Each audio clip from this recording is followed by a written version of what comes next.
इसलिए लेकिन एक हमें अष्टपर का चिंतन दिया, चित्रवनी दी, यहाँ से हमें उस लीला में प्रवेश करने के लिए, विलास विहार करने के लिए परम धाम के अंदर। उसी लिए अष्टपर की लीला के अंदर भी आप देखो, सुबह मंगला आरती से लेकर के आठों पहर की लीला का, अष्टपर की लीला का वर्णन आया। तो परम धाम के अंदर भी जब हम चिंतन करते, चिंतन करते अष्टपर की लीला का, तो सुबह सुबह मंगला होता है ना, मंगला का समय। मान लो सुबह सुबह 5:15 बजे राजी महाराज उठते, कहाँ उठते? 5वें भवन में, रंगपुर वाली महल में।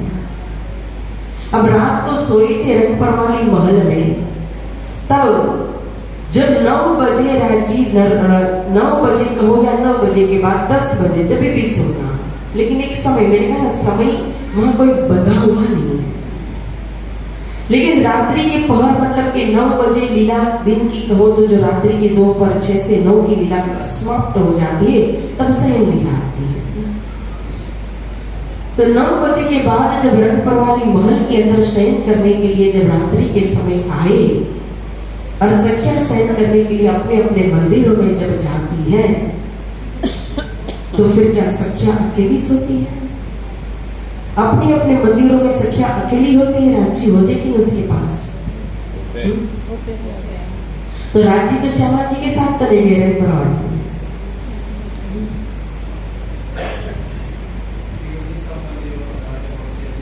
हाँ, तो स्वरूप के अंदर भी आता है सुख देवी सारी रात। तब जो अद्वैत वाहिदत्त का स्वरूप है रज्जी महाराज का, जो रंगपुर वाली महल के अंदर, उस वाहिदत्त के स्वरूप में से राजी ने क्या? विलास के अनंत स्वरूप धारण किए। कितने स्वरूप धारण किए? 12,000 किए क्या अनंत किए? 2 में से एक अंश। 12,000 तक लिमिट संख्या हो गई, 12,000 सखियों के लिए, लेकिन मात्र सखियों के पास नहीं, जो खुदकुशालियां है, अन्य जो पशु पक्षी है वनों के अंदर, हर एक के पास राज्य एक स्वरूप में पहुंचते हैं। कोई राज्य से अलग नहीं रहता। एक वाहिदत्त के स्वरूप में से अनंत स्वरूप राज्य धारण करते हैं और अनंत स्वरूप धारण करके सभी के पास एक स्वरूप में पहुंचते हैं।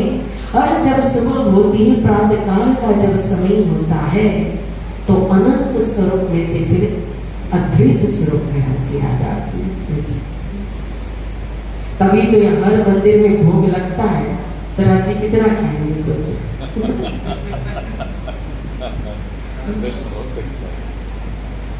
घर के अंदर भी हम सेवा करते हैं, हर मंदिर के अंदर अष्टपर की सेवा है, और सेवा मतलब क्या है? प्रेम प्रकट करने का साधन है। क्यों? कि सेवा के अंदर जिन एक तो सेवा करो, या नश्वर ब्रह्मांड के अंदर न उनको कहो नहाने की जरूरत है न नहाने की जरूरत है, क्योंकि उनका वजन हमारे जैसे 5 तत्व का सड़ा हुआ नश्वर ब्रह्मांड का वजन नहीं है, शरीर नहीं है मानव, तो उनको न खाने की जरूरत है, न नहाने की जरूरत है, न पहनने की, कुछ भी यहाँ जरूरत नहीं है पहनाने की। लेकिन यहाँ हमें एक सेवा पूजा साधन दिया, इसलिए कि हमारा मन उसी तरह से कहो अष्टपर की सेवा के माध्यम से हम गाते उनको भी नलाए। तो हम बोलते मारा महाराज चलो जमुना जल जी पाट घाट की देवरी में जरामत कीजिए, तो हमारी सुरता कहाँ मन करती है?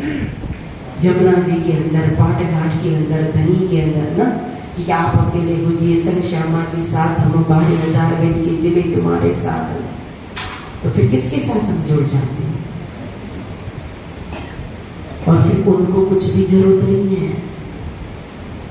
लेकिन यहाँ संसार के अंदर सेवा वो सबसे बड़ा साधन है राज्य को रिझाने के लिए। इसलिए प्रेम सेवा दी है, प्रेम सेवा वाले प्रकट की थी ब्रज कन्या। सेवा भी कैसी? प्रेम सेवा। चिल्लाना, किसी को छल करना, कपट करना, स्वार्थ रखना, नाम के लिए करना, स्वार्थ के लिए करना नहीं, निस्वार्थ भाव और प्रेम से की हुई सेवा, वो सेवा की महिमा उसके तोल को कुछ भी नहीं आता। उसकी सिफत तो साकार निराकार से परिशुद्ध साकार मठनी क्या नहीं होती है। बाकी तो यहाँ नाम का नाम कमाने के लिए जो सेवा करते हैं ना, तो सिफत हमारे संसार के अंदर होती है। एक हाथ शॉल ओढ़ लेंगे, एक हाथ तख्ती लगा लेंगे, पंखा की पंखुड़ियों में नाम लिखा देंगे, और ये सब अच्छा भी लगता है सब, लेकिन उसमें हमारा घाटा है, नुकसान है, बहुत बड़ा नुकसान है। चिपके साहिब कीजिए याद कहा, खासल खासल जी की स्वाद। सेवा तो एक हाथ से की हुई सेवा दूसरे हाथ को भी पता नहीं चलनी चाहिए। मतलब खुद करके खुद ही भूल जाओ कि मैंने कुछ किया भी है, जिसके अंदर कोई अहंकार नहीं होता। अब एक के पंखुड़ी के अंदर नाम लिखा दिया आपने, गीता बेन, सीता बेन, मीना बेन, रीमा बेन, जो भी आपने तो एक बार लिखा दिया, वो तो जिंदगी भर जब जब पंखा फिरता फिरते ही रहती, गीता बेन, सीता बेन, रीमा बेन घूमती रहती है। और उसको देख देख करके, नाम को देख देख करके जब भी आप मंदिर में आओगे, वो तख्ती देखोगे, नाम देखोगे, ये मैंने सेवा दी, अहंकार आता जाएगा कि नहीं? सिर्फ सेवा के पीछे कभी भी नाम नहीं जाना, भूल जाओ। कोई अपना नामो निशान इस संसार से जाने के बाद कोई अपना नामो निशान भी ना रहे, क्योंकि तब उस सेवा की कीमत मन मिलावा होगी। या तो यहाँ नाम होगा या परम धाम के अंदर। तो सोच लेगा कि संसार में नाम चाहिए कि परम धाम में चाहिए। जब हमारा शक्तिनगर मंदिर बन रहा था, डोनेशन की बहुत जरूरत थी हमें, फाइनेंस की, क्योंकि तब इतनी मजबूत संस्था नहीं थी और इतना बड़ा प्रोजेक्ट था। तो कईयों ने कहा कि हमारा नाम लिखा जाए, यहाँ की इस तरह की सेवा दे देंगे, यहाँ ऐसा नाम होना चाहिए। मैंने कहा देखो, या तो नाम यहाँ लिखा जाए या तो वहां, दो में से एक ही नाम हो सकता है। तो मैं तो यहाँ किसी का भी नाम से दीवार भरने वाली नहीं, चाहे आप सेवा दो चाहे ना दो, मुझे कोई फर्क नहीं पड़ेगा। उनका काम है, कोई अधूरा रहा नहीं है, अपना काम नहीं रखते, उनका कहां से रहेगा।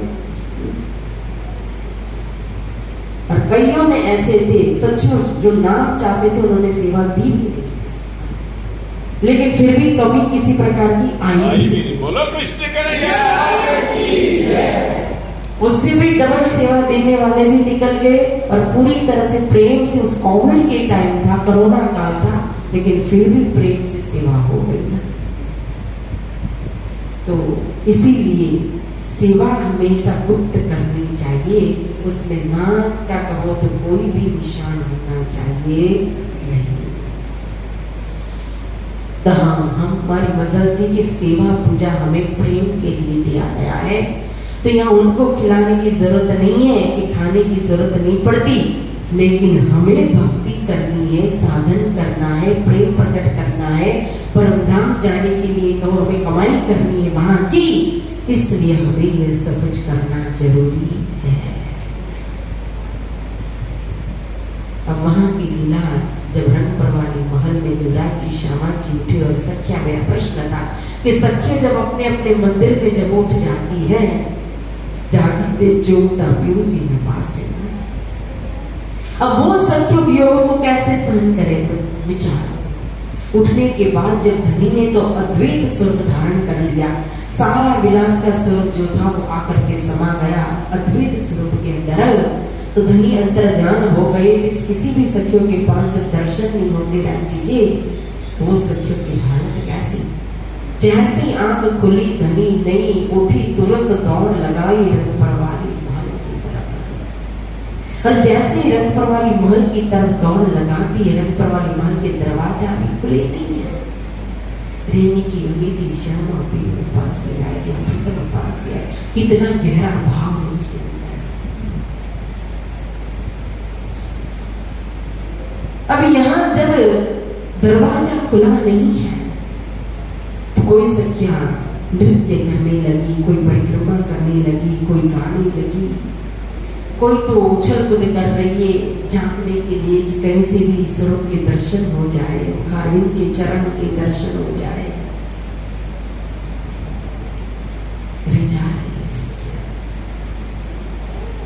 और इस लीला को मात्र बोलना है, चिंतन करना नहीं,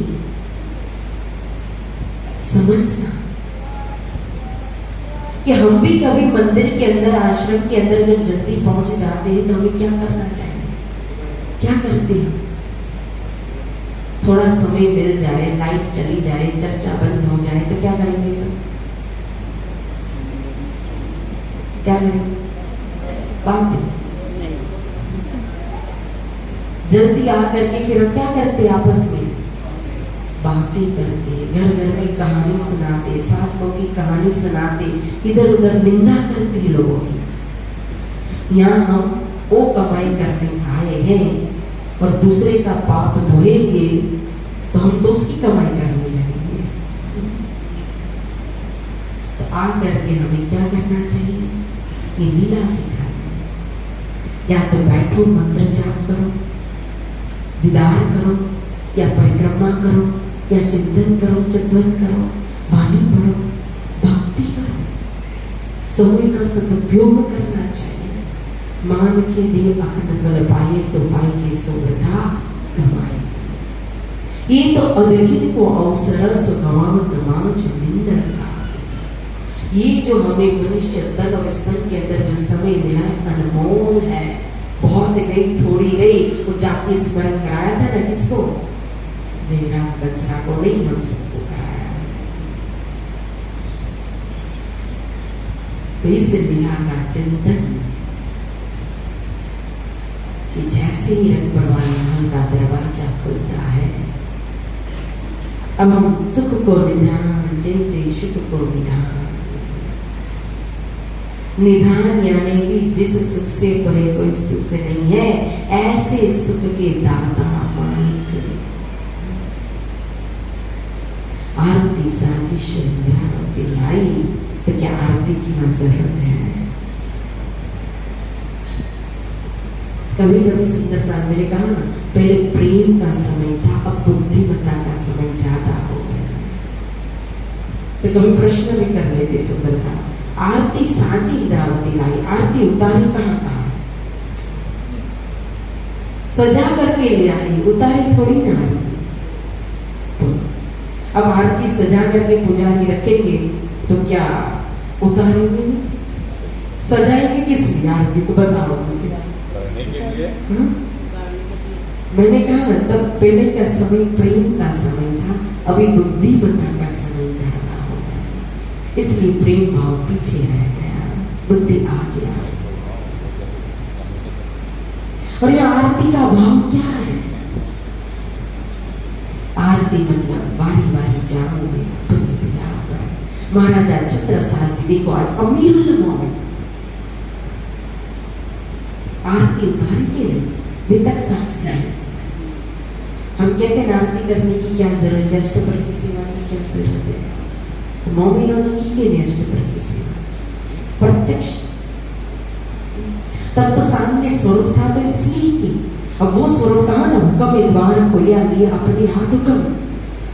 अब तो अनंत स्वरूप में हुक्म कार्यरत हो गया। तो फिर जहां जहां जब वाणी पधरा दी अपनी जगह पर, तो जहां जहां वाणी पधराएंगे वहां सेवा हो सकती है। और प्रत्येक स्वरूप है वाणी। सिंहासन में धनी की जगह पर वाणी पधराएंगे, और वही व्यापक स्वरूप मंदिर के अंदर, घर की सेवा के अंदर पधरा करके हम उनकी आरती करते, उनको भोग लगाते, उनकी सेवा करते। तो इसमें तकलीफ क्या, परेशानी क्या? किसी मनुष्य की, किसी संत की सेवा तो नहीं हो रही है, पूजा नहीं हो रही है, किसकी हो रही है? वांग्मय स्वरूप किसका? तो राज्य की ही पूजा आरती, तो उसमें भी हमें कोई प्रॉब्लम होना चाहिए। और उसमें भी उनके मान में भी, उनके लिए आरती में, उनकी सेवा पूजा में भी, तो ये वितक कहो, वाणी का उससे भी बड़े उठ गए। 11 बरस में 5 पनौतीपुरी धाम में प्रत्यक्ष मोमिनों ने अष्टप्रहर में सेवा की। रोज को मंगला आरती का अंदर वर्णन आया होता है प्रथम पहर में।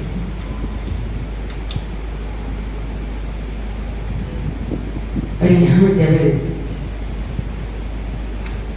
फिर लीला के दर्शन करें तो राजी श्यामा जी 12,000। फिर जमुना जी में जाने से पहले राजी आते हैं तीसरी भौम की पड़साल में जोरों में खड़ी होकर के तीजी भौम की जो पड़साल ढोल बड़ी दरवाजे विशाल धनी आवत है उठी प्राप्त वन सिंचन का या वनों का सिंचन करना पड़ता है। माँ धनी उठ करके जब खड़े हो जाते हैं ना, हजारों लाखों करोड़ों पशु पक्षी धनी के दर्शन के लिए खड़े, सबको गुजरा और सबको दर्शन करते हैं। और धनी की एक नजर जब पड़ती है सातों घाटों के ऊपर केल नींबू और नार और तीन मनदायी किनार बंड नार की जाबू मनरा, मनों का सिंचन हो जाता है। और मात्र 7 के 7 घाट में नहीं, वह तत्व की भूमिका है। अमित दृष्टि से सारे परम धाम के अंदर की कहूं तो मन को सिंचन कर लेते हैं। फिर मेरे बाला जी चलो जमुना जी में चिंता करने की चंद्रिका की लीला होती है। फिर पीताम्बर कटे कांचनी कांचे शीस मुंगट लटका, फिर कुंज मन की रेती में चलो पिया दौड़े जाए। फुल बाग और नूर बाग बड़ी मनो लाल चबूतरा। फिर तीसरी भौम की पड़साल में आते हैं तो महादैलान में चांद सखी श्री राजी महाराज का श्रृंगार करती है। और आसमानी रंग के मंदिर में कहो तो श्री श्यामा जी का श्रृंगार करती है सखिया। और अन्य सखिया का श्रृंगार यहाँ तीसरी भौम के अंदर अपने अपने मंदिर में होता है। और यह जो सागर ग्रंथ के अंदर 3 श्रृंगार का वर्णन किया राजी की और ठकुरानी जी की 2 श्रृंगार का वर्णन आता है, उसमें जो प्रथम श्रृंगार है जो यहाँ दैलान में होता है। और श्रृंगार के बाद फिर वहीं बाल भोग होता है पड़साल के अंदर। फिर नवरन बाई का नृत्य देखते हैं, एक सखी आ रही, एक सखी जा रही, कोई उठ रही, कोई बैठ रही, कोई बात कर रही, कोई नृत्य कर रही है ना। फिर अंतिम में इन सभी भगवान जी दर्शन को आवे। अब 9 बज रहे हैं तो भगवान जी आ गए दर्शन करने के लिए। अक्षरधाम से निकल करके बंड पुल से होकर के चांदनी चौक में आकर के खड़े होकर के दर्शन करते हैं। और फिर केल पुल से वापस अक्षरधाम जाते हैं। लेकिन आज जब धनी ने पहले लगी हमके दिल में, जब इस खेल को रचीने के मेरी रूह को मैं ईश्वर साहिब दिखाऊं, तो आज जब अक्षर भगवान दर्शन करने के लिए आए तो रोज राजी के दर्शन करके अकेले चले जाते थे। लेकिन आज राजी ने अपने दर्शन के साथ साथ आनंद स्वरूप श्री श्यामा जी के दर्शन भी करा दिए, सखियों के दर्शन भी हुए। तो अक्षर में उपजी आस देखो धनी जी को प्रेम। बोलो श्री प्राणनाथ प्यारे की जय। अक्षर दर्शन करके जा तो रहे लेकिन उनके दिल के अंदर इच्छा लेकर के गए कि आज दिन तक इन आनंद स्वरूप के तो दर्शन हमने किए नहीं है। ये कौन स्वरूप है, कैसी लीला होती है, कैसा प्रेम यहाँ बरस रहा है इस रंगमाल के अंदर। अक्षरादित्य के माल में प्रेम विषय सो अक्षर को नहीं पता नहीं था, खबर नहीं थी आज दिन तक। अब वो इश्क के वो प्रेम के दर्शन करने की इच्छा अक्षर भगवान को हो गई। तो पहले लीला के दिन तो पीछे आए माहे नूर, यानी अक्षर भगवान के दिल के अंदर भी इच्छा प्रकट हुई। अब पीछे आए माहे नूर, तो ता पीछे हादी रूहानी। अब अक्षर भगवान जब दर्शन कर रहे थे तो आनंद अब श्यामा जी को भी दिखा दिया, सखियों ने भी देख लिया सत अंग को अक्षर भगवान को। तो फिर इस समय तो एक ही युद्ध था ना। फिर तो दूसरे पहर में कौन सब सखियां अपने अपने सीमा में चली जाती है। लाडबाई का युद्ध रसोई हवेली में चला गया, अन्य युद्ध वन के अंदर चला गया, साग लेने, पान लेने, पत्ते लेने, सब कुछ। ये सब भी जरूरत नहीं है कहा, लेकिन सखियों को सेवा भाव। मैंने अभी वही चीज कही, कि राजी को कुछ भी नहलाने की, खिलाने की, पहनाने की जरूरत नहीं है, लेकिन सेवा के लिए हमें सब कुछ दिया है, हमारी अपनी कमाई के लिए है। अब इतने महंगे वस्त्र क्यों पहनाना है?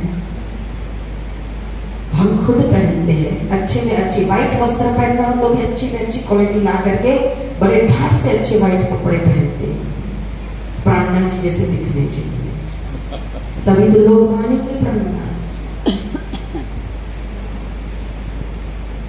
तो हम इतना व्हाइट पहनना है तो वो दिखती है रहने के व्हाइट पहना है, लेकिन व्हाइट की क्वालिटी देखिए कौन सी होती है। हमारे घर में शादी हो, प्रसंग हो, हम अच्छे अगर पास में पैसा ना हो तो कर्ज लेकर भी दुआ करते पैसे का, और जिसके पास अपार पैसा है, अभी भोजन के अंदर, भंडारे के अंदर चलो दाल चावल रोटी सब्जी, पैसे वाले तो 2-3 सब्जी रख दे, 2-3 मिठाई रख दे, लेकिन आज कितने तक की डिश जाती है, कितनी वैरायटी होती है, 100 वैरायटी, 150 वैरायटी तक रखते हैं। किसके लिए? एक स्टेटस, एक दिखावा। और वो सारा कहाँ जाता है? कोई इतना मनुष्य की ताकत है इतना खा सके?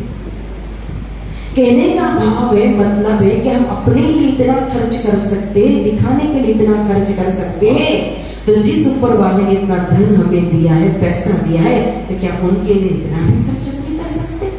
एक अच्छे वस्त्र बना करके उनको पहनाए कि खिलाए अच्छे से।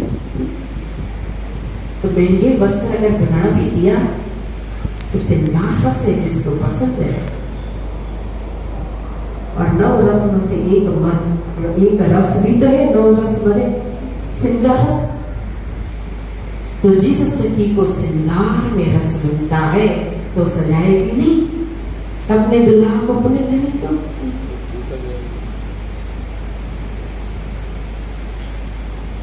तो यहाँ सखिया को सेवा पर धाम के अंदर तो सब इच्छा से ही हो जाता है, देखो कुछ करने की जरूरत नहीं है, लेकिन इसीलिए शब्द पर ध्यान देना, ये सब इच्छा से मुकाबे पर सखियों को सेवा भाव, सेवा के लिए कर रही सखियां दौड़ रही है।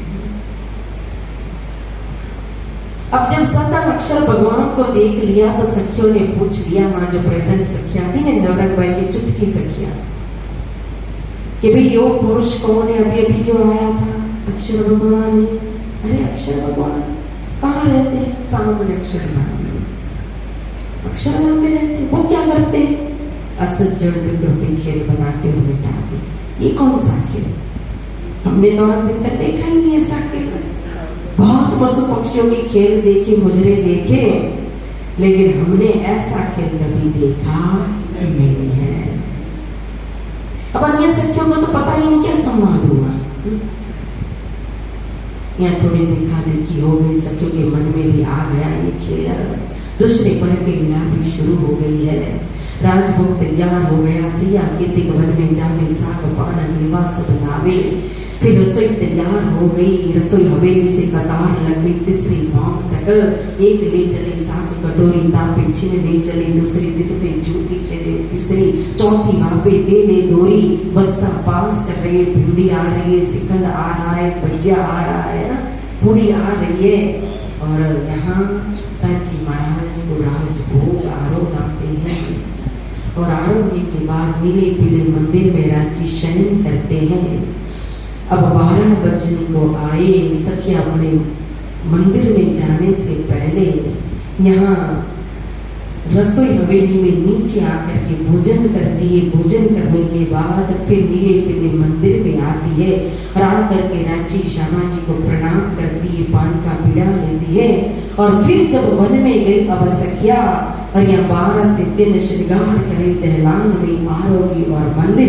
यदि दीदार नूर को दिन कोड़े पड़े पलंग अंदर, 3 पहर की लीला पूरी हो गई।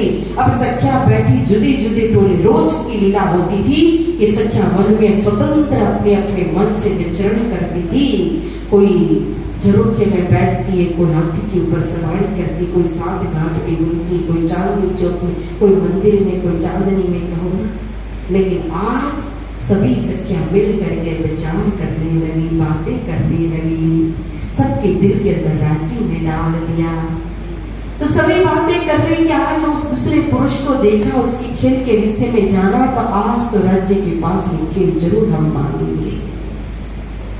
इसलिए 3 बजे जब सखिया वापस आई और राजी श्री श्यामा जी उठे, उठ करके दूसरे पहर में कहो राजी का मतलब कि यहाँ दूसरा श्रृंगार राजी का होता है, ठाकुरानी जी का नहीं होता है। क्यों? क्योंकि राजभोग के समय वर्णन आया कि राजी ने श्रृंगार बदल दिया था, प्रथम श्रृंगार जो था। तब दूसरा श्रृंगार जब वन के अंदर विहार करने के लिए जाना है तो दूसरा श्रृंगार यहाँ वर्णन आ गया। तब यह राजी उठे, श्रृंगार हुआ, फिर पूछा कि अब आज कहाँ जाना है? आज तो कृष्ण पक्ष एकम है, तो एकम के दिन कहाँ जाते घूमने? पाटघाट जाना है। पाटघाट नहीं, आज पाटघाट नहीं जाना है। नहीं, आज कौन से घाट जाना है? आज धोबी घाट।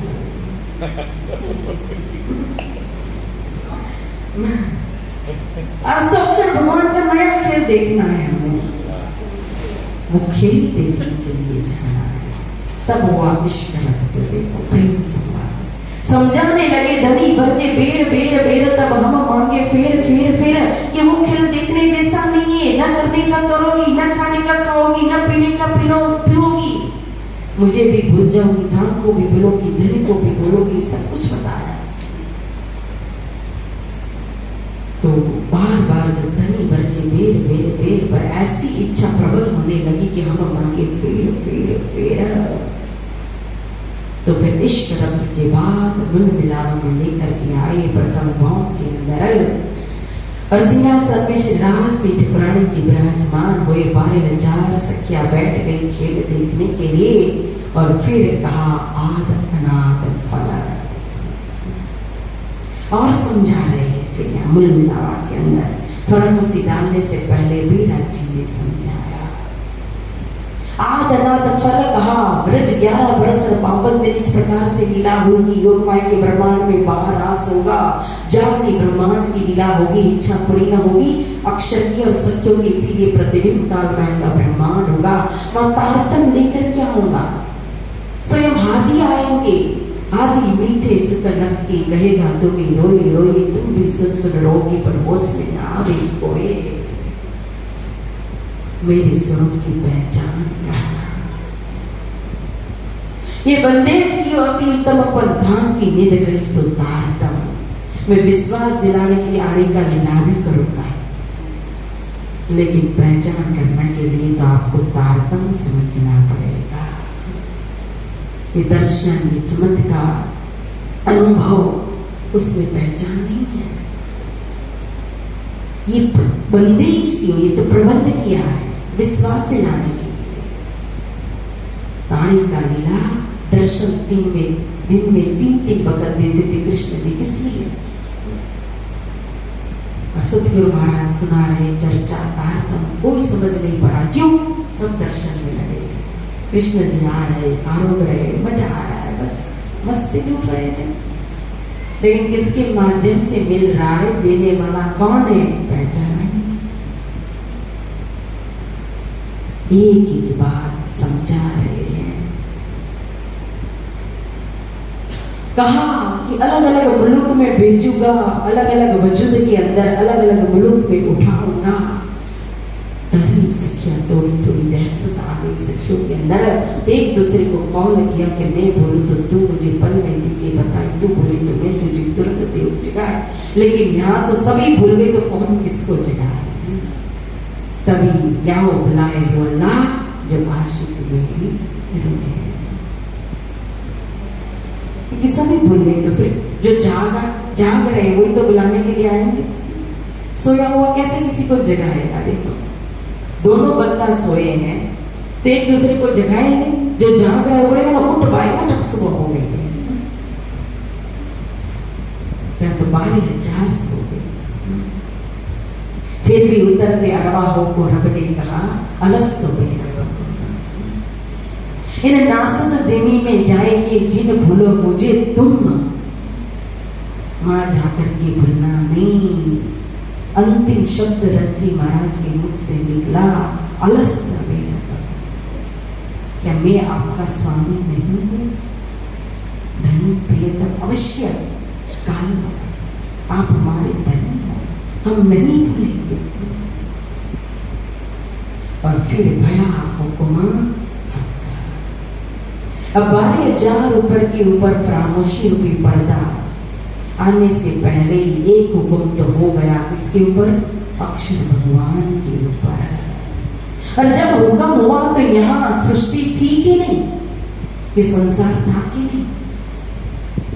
तो कहा कि प्रकृति पुरुष नामते न द्रविण विस्तार जीवेश्वर चैतन्य जड़ नहीं रंजक संसार। न पुरुष था, न पुरुष की इच्छा करने वाली प्रकृति थी, न जीव था, न ईश्वर था। कुछ भी कहो, न त्रिगुण का विस्तार हुआ था। संसार का नाम और निशान, न दिन था, न रात था, न अच्छा था, न बुरा था, न धर्म था, न अधर्म था, न विष था, न अमृत था, न साकार न निराकार, कुछ भी नहीं था। उस समय ब्रह्मानंद, ब्रह्म सृष्टि से हो प्रेम संवाद। उस समय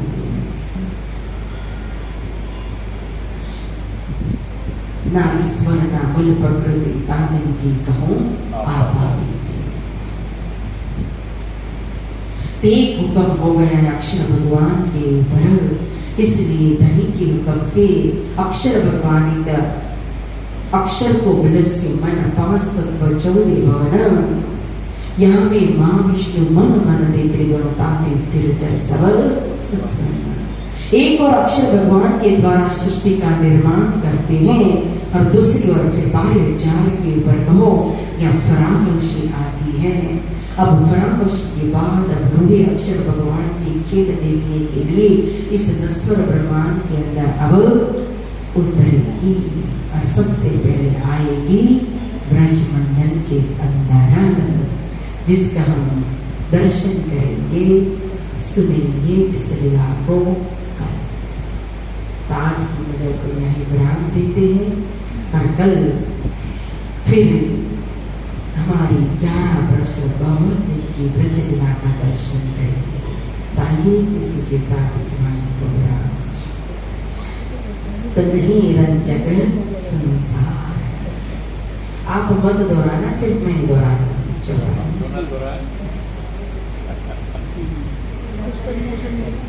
प्रकृति पुरुष जब नाहते, प्रकृति पुरुष जब नाहते, ना त्रिगुण विस्तार। मेरी आवाज आई थी जीवेश्वर चैतन्य जड़, ईश्वर चैतन्य जड़ नहीं रंजक संसार। नहीं रंजक संसार, नहीं रंजक